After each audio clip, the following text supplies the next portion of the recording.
Oi, pessoal, tudo bem? Aqui é a Andrea do canal STJ nos Lençóis da Liberdade. Espero que esteja tudo tranquilo com vocês. Vamos para mais um vídeo e hoje eu vou analisar um pouquinho do broadcasting de setembro e também o novo boletim do corpo governante. Vamos lá. É hora da doutrinação, é hora da doutrinação, é hora da doutrinação, é hora da doutrinação.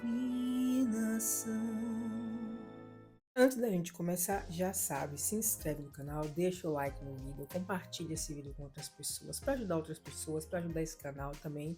Só se você puder e quiser, mas por favor, né, me ajuda aí, porque eu tenho que assistir esses podcastings completos, só para ver o que tem para analisar.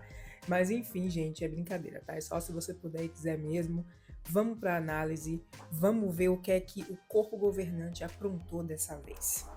Então, o podcast de setembro não tem lá muita coisa interessante. Tem um drama que vocês estão vendo aí na tela, né? Que mostra ali o que aconteceu com a irmã de Moisés e Arão, porque ela participou ali, né, na adoração de ídolos. Quando Moisés saiu, ela quis tomar a dianteira, né? Porque ela falou: não, Jeová também falou comigo e com Arão. Então, a gente também tem direito de liderar o povo, né? E aí, como vocês estão vendo na tela, ela é amaldiçoada com lepra. Aliás, gente, assim, um drama mais chato, né? Que sei lá, gente, mais sem graça que picolé de chuchu, um negócio assim totalmente, sabe, sem sal, mas enfim. Eles usam essa história aí do Arão, né? Eu não lembro nem qual foi a punição do Arão, mas eu lembro que só a irmã deles, a Miriam, o nome dela, é que pega a lepra, né? Mas enfim. É uma história sem graça também, mas eles usam isso já faz muito tempo para poder dizer o quê, né? Jeová só fala por meio do corpo governante. Então vocês têm que obedecer aquilo que nós estamos dizendo para vocês que é correto, né? A nossa interpretação da Bíblia, etc, etc. Mas o que eu realmente achei muito interessante nesse broadcasting de setembro foi essa sessão que eles têm aí para adolescentes, né? Que é tipo a malhação deles, né? A sessão malhação do broadcasting, que dessa vez vai falar por que nós temos que ter fé. Vamos escutar aqui o que esses jovens vão dizer. Por que a ideia de lutar contra as injustiças chamava sua atenção? Antes, na África do Sul, o racismo era permitido por lei, mas não é só porque a lei mudou que o que ficou no coração e na mente das pessoas também mudou. Dá pra ver que elas ainda têm preconceitos e opiniões sobre meu modo de me arrumar e falar e onde morar. E eu sentia que não era aceita em nenhum lugar. Eu percebi que as pessoas não tinham o que precisavam. Por exemplo, as condições em que elas viviam não eram boas. Algumas tinham água, outras não. Eu queria ajudar as pessoas. Até que um dia, alguns partidos políticos prometeram fazer mudanças. Por mais que eu não falasse pra ninguém, por dentro eu comecei a acreditar no que eles diziam. E eu até queria que eles ganhassem.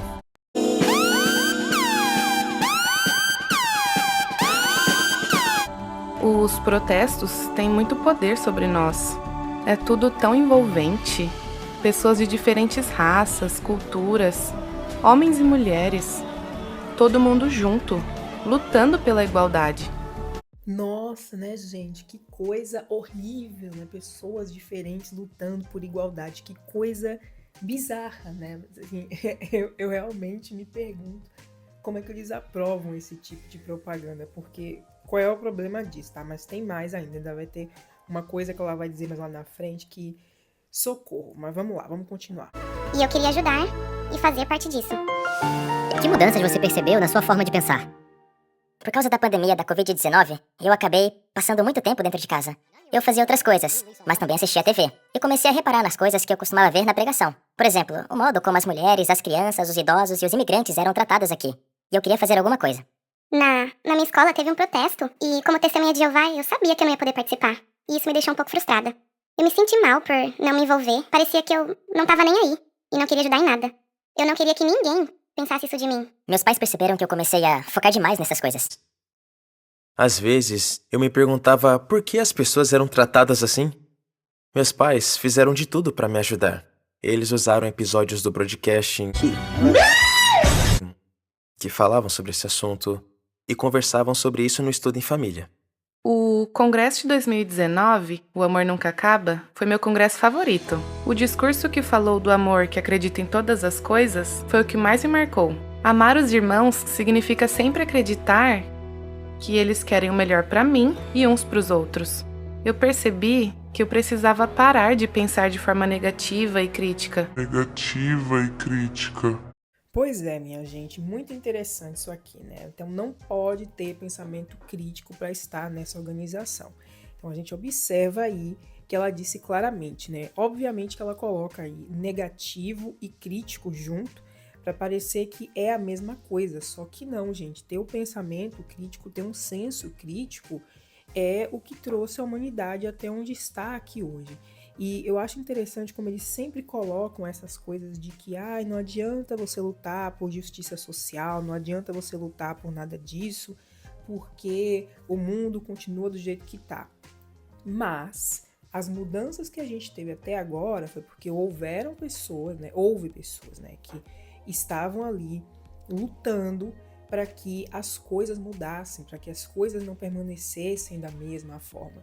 Inclusive, a própria organização das Testemunhas de Jeová se beneficiou dessas coisas que eles dizem pelas que não vale a pena lutar, né? Pelas quais não vale a pena lutar.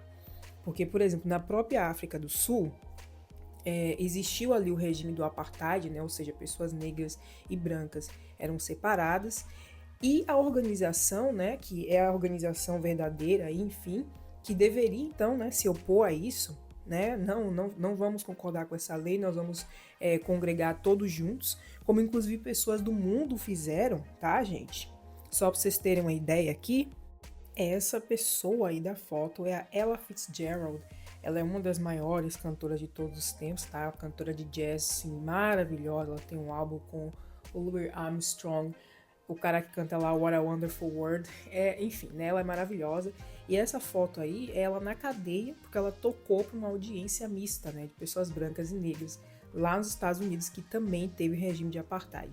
Então essa foto aí é de 1955. Então você veja bem que uma pessoa mundana, né, como eles dizem, tinha essa noção de que, né, era preciso quebrar com leis que eram injustas. Mas, né, a organização do Deus verdadeiro não tinha essa noção, porque eles seguiam as normas do apartheid, tanto nos Estados Unidos quanto na África do Sul. E o que diz a publicação a seguir? Essa parte aqui de nossos arquivos unidos em um país dividido, que fala justamente sobre o apartheid lá na África do Sul. Então a gente vai aqui embaixo, que tem uma parte que é interessante, né? Nessa seção que diz pregando em territórios divididos. Então, durante o apartheid, as pessoas eram segregadas, ou seja, cada grupo racial deveria viver em sua própria área, separado um do outro. Por isso, os territórios das congregações geralmente eram formados por pessoas da mesma raça. O apartheid obrigou as Testemunhas de Jeová a adaptar o modo como organizavam os predicadores para a pregação. Por exemplo, eles enfrentavam algumas dificuldades quando pregavam em territórios não designados. Um irmão chamado Chris, que era considerado indiano, entre aspas, durante o apartheid, disse: normalmente não havia lugares para passar a noite para quem não era branco, então a gente dormia no carro ou debaixo de uma árvore. De manhã a gente se lavava no banheiro do posto de gasolina, mas às vezes até esses banheiros tinham um aviso escrito apenas brancos. Apesar disso, os predicadores eram zelosos na pregação e encontravam muitas pessoas interessadas em áreas rurais. Em 1993, as Testemunhas de Jeová, né, como já não tinham apartheid, realizaram um congresso na África do Sul com pessoas de diversas raças e de vários países. Um líder político bem conhecido viu algumas Testemunhas de Jeová na África do Sul, no aeroporto. Sempre tem essas citações, né? Não diz o nome do líder, não diz onde foi que ele falou isso, mas enfim.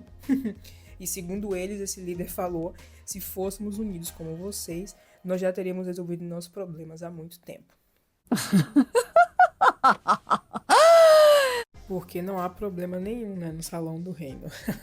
Esse é um mundo perfeito, se fossem todos os testemunhos de Jeová, né? Mas enfim, minha gente, isso é o que eu tenho, né, da análise aí do broadcasting de setembro, porque eu acho interessante a hipocrisia deles não perceberem que o fato de pessoas terem lutado para dar fim àquele regime horroroso, absurdo, é o que permite que agora as testemunhas de Jeová lá se reúnam juntas, né, com pessoas de etnias diferentes, etc.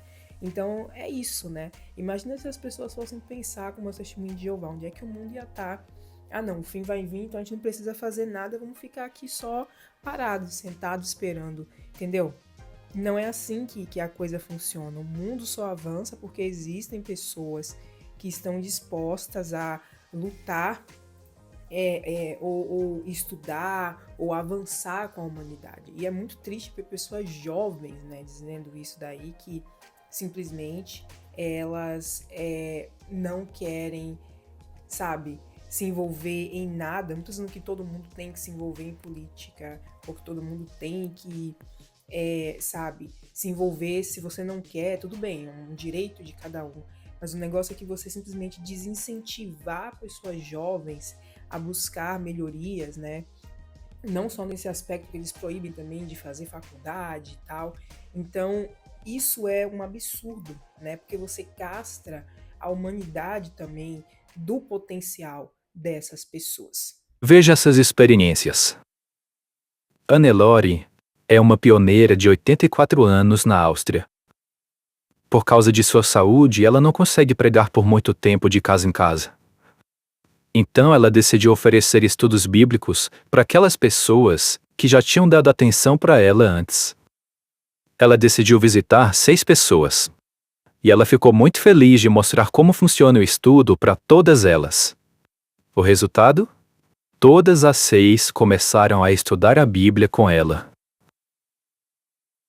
Vamos agora para a segunda parte da nossa reunião, ou seja, a segunda parte da análise aqui do broadcasting, que é justamente o boletim, o último boletim do Povo Governante. Eu nem lembro mais que número é esse desse ano, gente, mas enfim, vai estar aí no título. O que eu achei interessante foi justamente, né, a pessoa tá doente, mas a preocupação tem que ser pregar, tem que ser continuar fazendo discípulos. Nas Filipinas, 2 irmãos estavam na pregação e foram falar com uma mulher chamada Josie, que lavava roupa na frente do seu apartamento.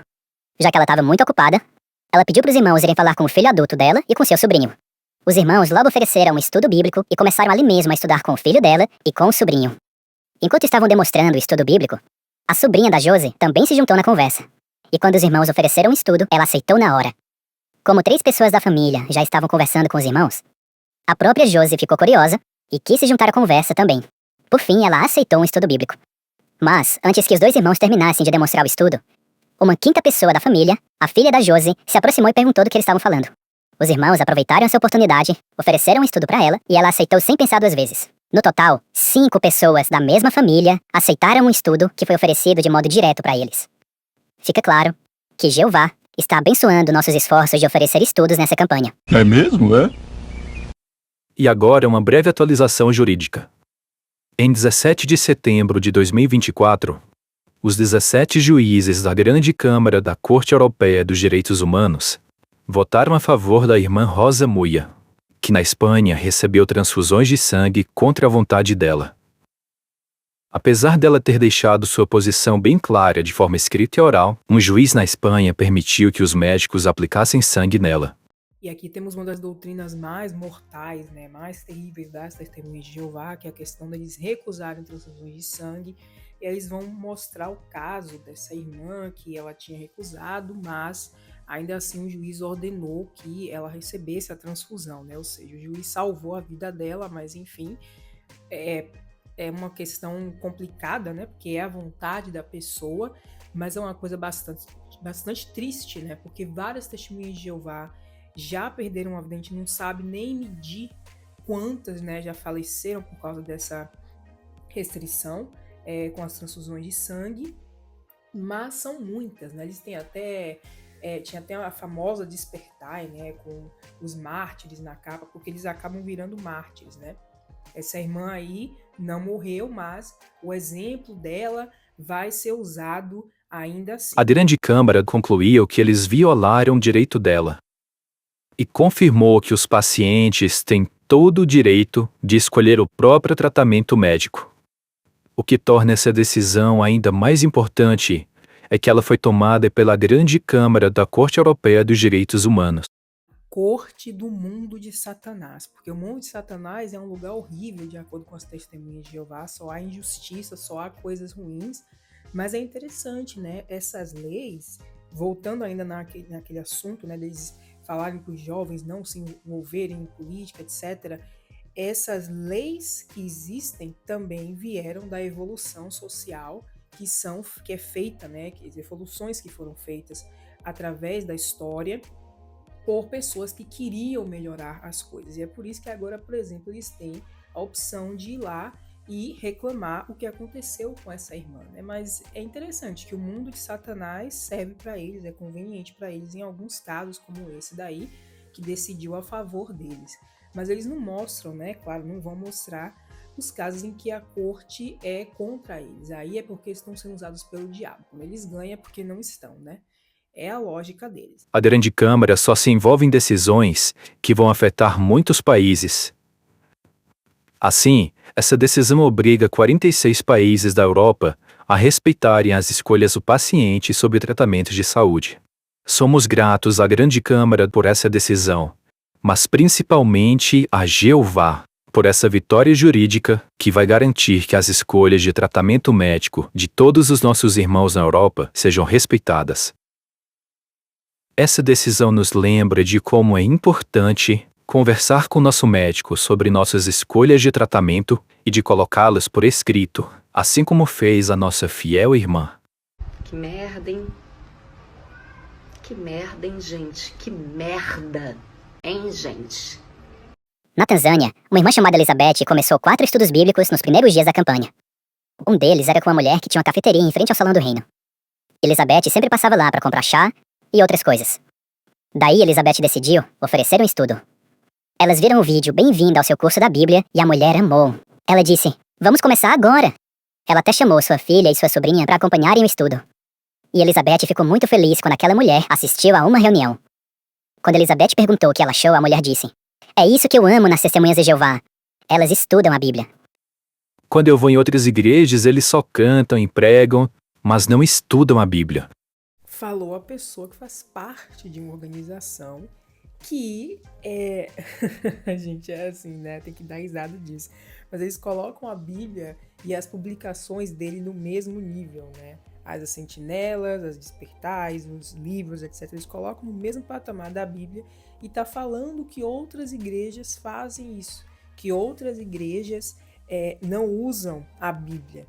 Como se eles usassem somente e absolutamente a Bíblia, né? Primeiro que isso não é verdade, porque outras religiões que são cristãs também usam a Bíblia, algumas junto com outros livros, assim como a Testemunha de Jeová faz, né? Os Mormons, por exemplo, eles têm um livro de Mormons e tal, e outras religiões que também têm suas publicações, assim como as Testemunhas de Jeová também têm suas publicações, que são suas interpretações da Bíblia. Em alguns lugares, os irmãos têm muitas revisitas. Mas, às vezes, temos que avaliar se nossas revisitas estão mesmo progredindo. Será que o amor delas pela verdade está aumentando? Elas dão valor às nossas visitas? Será que estão interessadas no estudo?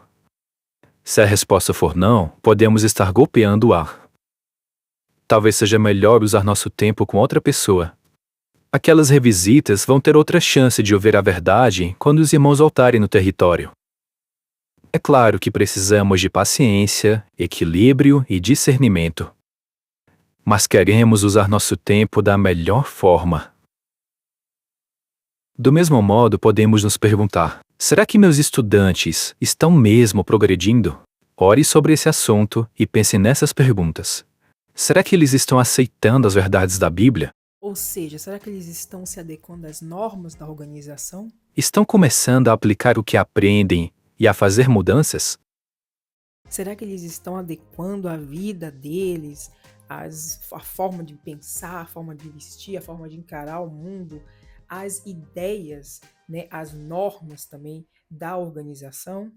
E já estão assistindo às reuniões? Eles falam com outros sobre o que estão aprendendo? Se não estiverem progredindo, talvez seja melhor usar nosso tempo e energia para procurar os que têm a disposição correta para com a vida eterna. Só comprovando mais uma vez, o objetivo deles ao ir pregar de casa em casa é justamente tentar converter as pessoas para a organização, né? Não é simplesmente ir lá conversar sobre a Bíblia, como eles fazem parecer na primeira impressão ali, né? Nas primeiras visitas, vamos dizer, né? A ideia realmente é que você se torne uma testemunha de Jeová. Bom, minha gente, essa foi a análise do podcasting, dos 2 últimos podcasts, né? Vamos ver quando é que sai o de outubro. Mas, enfim, eu vou ficando por aqui. Teve alguma coisa que você percebeu, que você notou, que eu deixei escapar? Deixa aí nos comentários. Um beijo, até o próximo vídeo e tchau, tchau!